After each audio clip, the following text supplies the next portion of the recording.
CIST, une affaire qui fait beaucoup parler.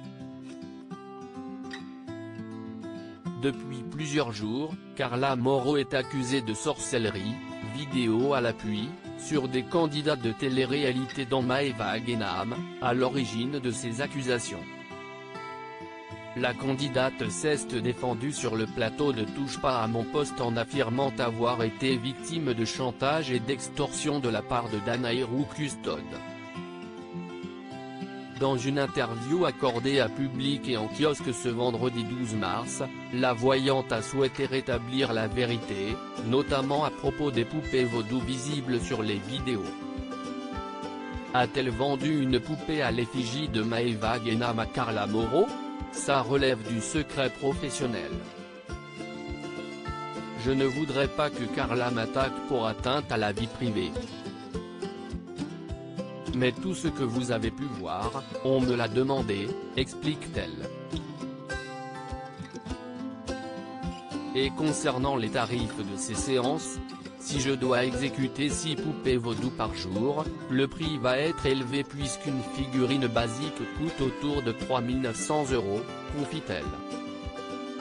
À plusieurs reprises, Carla Mauro a indiqué avoir donné la somme de 1,3 million € à sa voyante.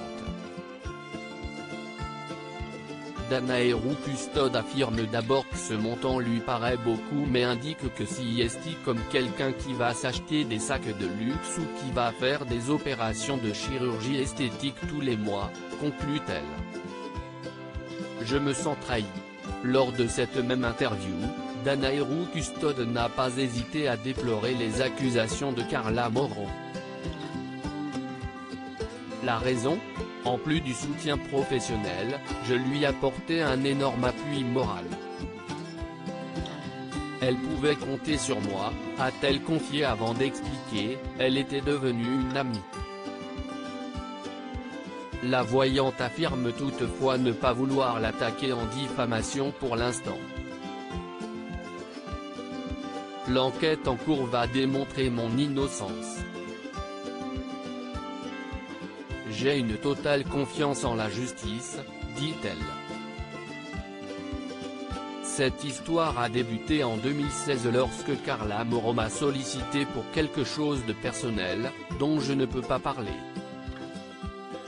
CIST sa vie privée et mon secret professionnel, affirme Danaïrou Custode.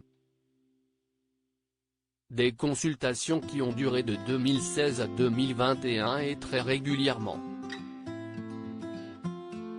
C'était toujours à son initiative. Elle souhaitait plusieurs choses que je ne peux pas évoquer, liées à sa vie privée, ajoute la voyante. Je répondais aux souhaits de ma cliente. Je ne me suis jamais réveillé un matin en inventant des choses à faire sur telle ou telle personne.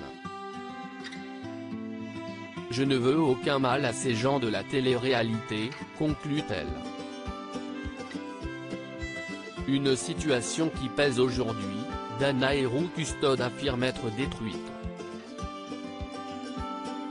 Ma famille est détruite par ces calomnies et des menaces de mort. Je ne souhaite que la vérité, dit-elle avant d'affirmer, j'avais des sollicitations de la part de Carla Mauro de 8 h du matin jusqu'à 20 h le soir. Une situation pesante pour la voyante qui conclut en disant, j'ai fourni toutes les preuves aux enquêteurs.